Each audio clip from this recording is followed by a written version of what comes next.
Buenas noches. Eh, Vamos a entrar en la quinta sesión que estaba destinada a revisar la corriente teórica conocida como estructural funcionalismo, y esta es la segunda parte. En esta segunda parte vamos a entrar más directamente en el libro African Political System y revisar sus principales impactos en la antropología política.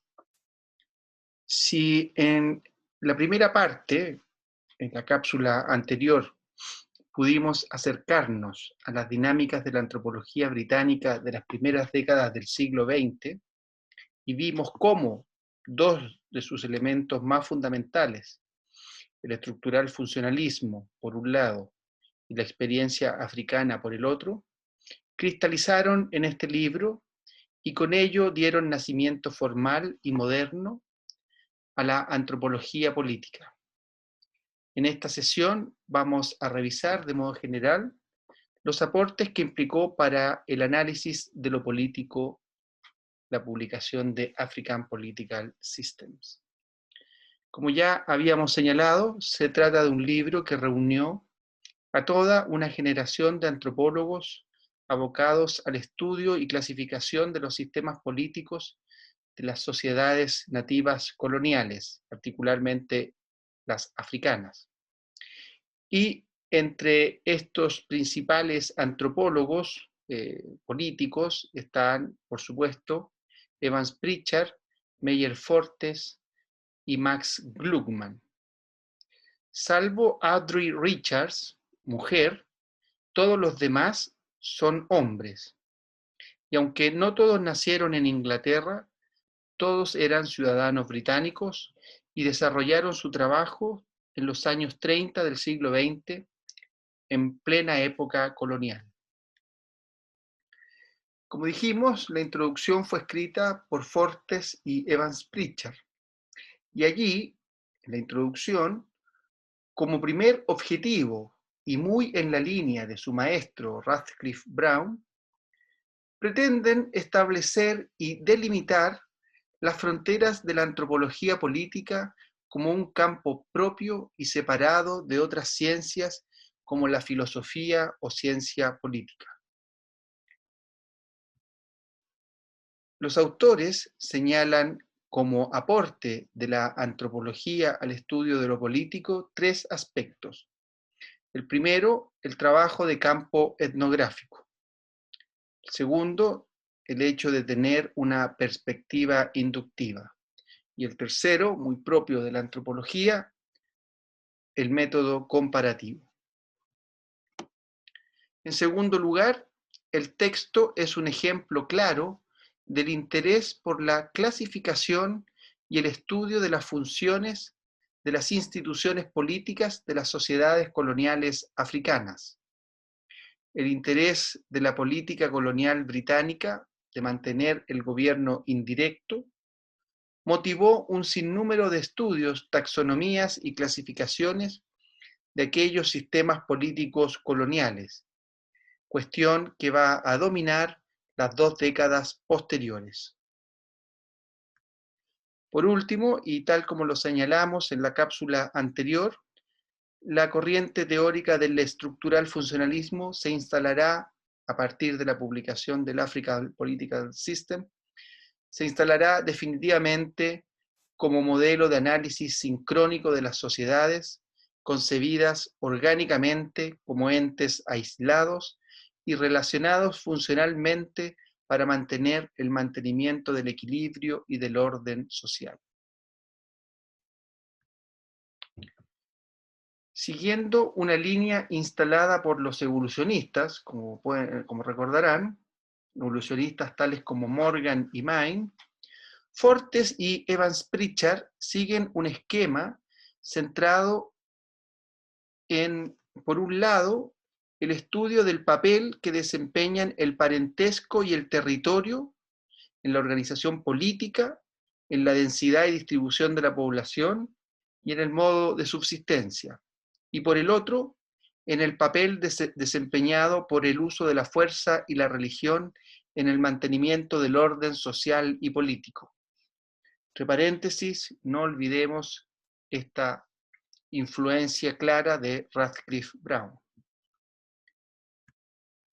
Entonces, con base en esas ideas, los autores logran establecer una tipología de sistemas políticos africanos.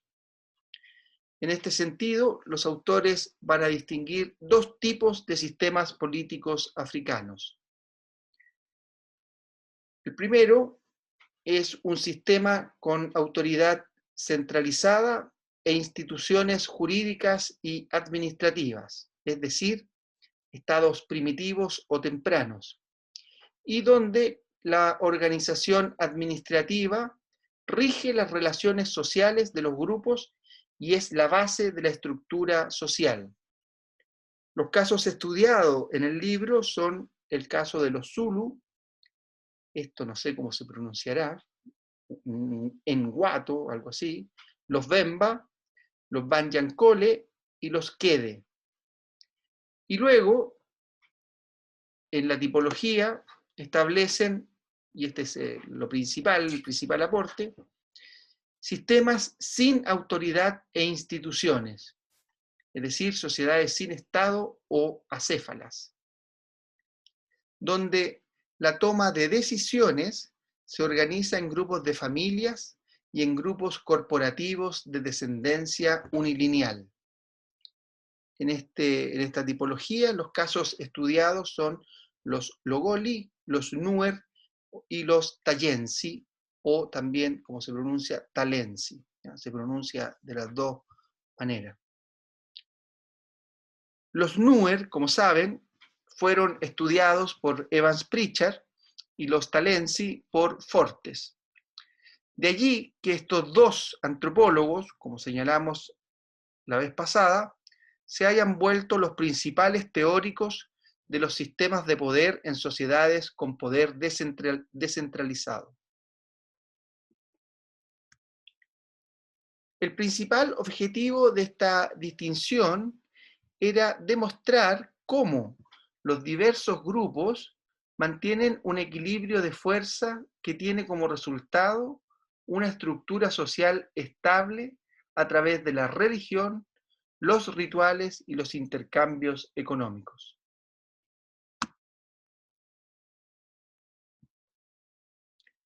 Ahora bien, esta tipología original establecida en el libro Sistemas Políticos Africanos se fue matizando progresivamente con el tiempo.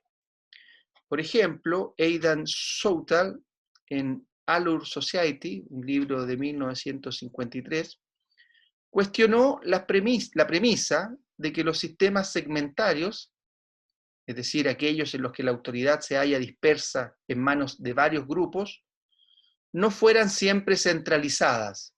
Y cita el caso de la sociedad Allure, donde la organización por linajes segmentarios coexiste al lado de un Estado centralizado. Otros criticaron el hecho que tampoco los linajes podían considerarse como base de todas las sociedades sin Estado, puesto que la existencia de gradaciones por edad o asociaciones secretas o los grupos rituales podrían cruzar las divisiones de linaje para así propiciar de diversos modos la acción política.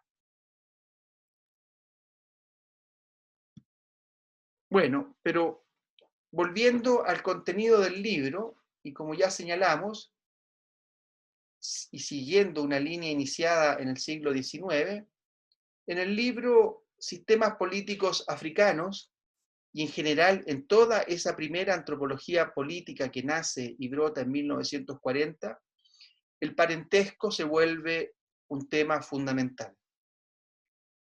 Fortes y Evans Pritchard van a distinguir el parentesco como crucial en la organización política. Señalarán que está presente en cualquier tipo de sociedad esta incidencia, y que en algunas sociedades efectivamente el parentesco tiene mucha importancia en la organización política y en otras menos. Por ejemplo, en las sociedades modernas, lo que no quiere decir que no tenga incidencia. Fortes y Evans-Pritchard señalan que en las sociedades sin Estado, la toma de decisiones se basa en el nivel más bajo en un grupo de familias o bandas bilaterales y en un nivel más elevado en grupos corporativos de descendencia unilineal. Y que en las sociedades centralizadas existiría una organización administrativa, como sabemos, que puede o bien anular o bien unir a tales grupos. Por lo que aquí el rol del parentesco, si bien puede tener importancia, como de hecho la tiene, su papel es menos central que en las sociedades sin Estado. Bueno, y entonces, y respecto a las sociedades sin Estado, es que estos autores van a descubrir o registrar el famoso linaje segmentario, cuyo descubrimiento fue un súper gran aporte para la antropología política. Sin embargo, este mismo descubrimiento llevó a una ola de estudios antropológicos sobre esos sistemas e impidió que se fijaran en otros tipos. Salins, en 1968, escribió un artículo titulado El linaje segmentario, una organización de expansión depredadora, que fue publicado en español en la revista mexicana Alteridades, el año 94. Le voy a enviar el link. Y allí Salins pone o intenta poner fin a esta manía o especie de manía de los antropólogos por andar descubriendo o buscando o encontrando linajes segmentarios en todas partes. Y señala una serie de características que definirían a los linajes segmentarios, señalando que al menos en la literatura antropológica clásica solo hay dos sistemas de linajes segmentarios: los Tayensi de Meyer Fortes y los Nuers de Evans Pritchard. Una segunda cuestión a destacar de este libro fundante de la antropología política tiene que ver con el gran aspecto crítico del estructural funcionalismo, el tema del equilibrio de los sistemas sociales. Dado que en este enfoque el equilibrio social se presuponía, se daba por dado, el principal desafío para estos autores era mostrar cómo los diversos grupos de intereses y conflictos mantenían un equilibrio de fuerzas que daba como resultado una estructura social estable. Como sabemos, la definición de organización política que subyace a este enfoque y que fue elaborada, como vimos, por Radcliffe Brown, señalaba que la organización política tenía que ver con el mantenimiento o establecimiento del orden social a través de una autoridad capaz de ejercer la coerción por medio del uso o la posibilidad de uso de la fuerza física. Pero además, Fortes y Evans Pritchard van a resaltar el poder integrador, cohesionador de elementos como la religión y del símbolo. Ellos fueron encontrando que estos elementos cumplían un papel muy relevante también en la confirmación y consolidación de los valores del grupo. Ahora bien, profundicemos un poco más en el gran hallazgo de Fortes y Evans Pritchard, estas llamadas sociedades sin Estado y organizadas, según los trabajos con los Nuer y los Tayensi, con base en los linajes segmentarios. El caso emblemático son los Nuer. aquella sociedad que Evans Pritchard caracterizó como una anarquía ordenada. Anarquía porque no existían jefes y ordenada porque se mantenía como sociedad. Bueno, en los Nuer, Evans Pritchard muestra que ante la ausencia de formas institucionalizadas de gobierno, las relaciones entre grupos territoriales obedecen al principio de oposición complementaria. En caso de conflicto, los segmentos aislados se fusionan para constituir una unidad más amplia, de extensión equivalente al grupo adverso. La vida política está marcada por una alternancia entre alianzas y enfrentamiento, entre fisiones y fusiones. Así, los grupos aparecen y desaparecen. Solo hay jefes en el nivel local, familiar, no al nivel de la tribu. Esto significa que los conflictos se pueden superar cuando las partes estén dispuestas a solucionarlas. Es decir, no hay una decisión por encima de aquellas unidades. Como veremos cuando revisemos a los neoevolucionistas, en el caso de los Nuers y de este tipo de sistemas políticos, nos pone delante de un sistema de coordinación que requiere de algunas condiciones. Sistema de coordinación que es distinto a un sistema de poder centralizado, evidentemente. Entonces, entre estas condiciones hay dos muy importantes. La primera es que los segmentos deben ser estructuralmente equivalentes, pues de lo contrario, si los segmentos no fueran equivalentes, la organización llevaría más bien a una centralización del poder. Y una segunda cuestión, y tal cual lo señala Salins en el artículo que mencioné, estos sistemas de fusión-fisión requieren necesariamente de una baja densidad demográfica. Entonces, es gracias a este dispositivo que se puede preservar la unidad de la sociedad y se puede mantener la equivalencia entre los grupos, sin necesidad de una instancia jerárquicamente superior y dotada de poder de coerción. La anarquía ordenada de los Nuer no es un caso aislado, por supuesto, y así lo muestra este libro African Political System. Entonces, lo interesante de este libro es que por primera vez se muestra la existencia de sistemas políticos cuya regulación no está asegurada por una organización administrativa, jurídica ni militar, sino que por el conjunto de las relaciones entre segmentos definidos por la localidad y la filiación. De esta manera, entonces, el libro Sistemas Políticos Africanos marca el nacimiento formal de la antropología política. Como dijimos, a partir de allí se van a multiplicar los trabajos dedicados a lo político en las sociedades llamadas acéfalas.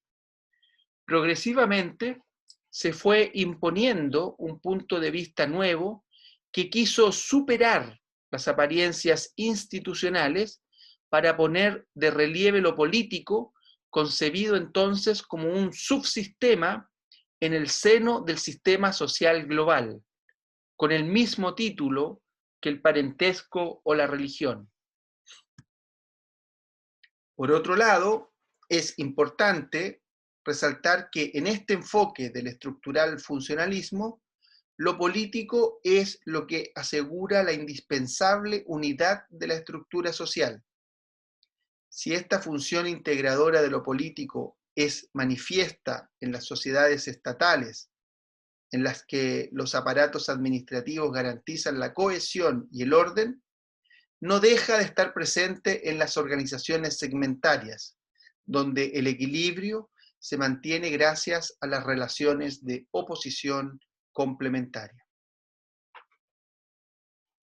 Bien, ya para finalizar, diremos que esta antropología política inicial, fundante, ¿no?, iniciada por Fortes y Evans Pritchard, que estaba orientada hacia el análisis de los sistemas. Como veremos en la siguiente sesión, pronto abrió camino a nuevas generaciones de antropólogos, nacidos en medio del fin del colonialismo africano, lo que permitió transformar los estudios y pasar de las características formales de las estructuras y las funciones de las instituciones hacia su dinamismo. Como veremos en las siguientes sesiones, 3 figuras son claves en esta transición: Edmund Leach, Max Gluckman y Víctor Turner. Bueno, lo dejamos hasta acá. Que tengan una buena semana y les envío a más tardar el miércoles o el jueves temprano la próxima cápsula. Que estén muy bien.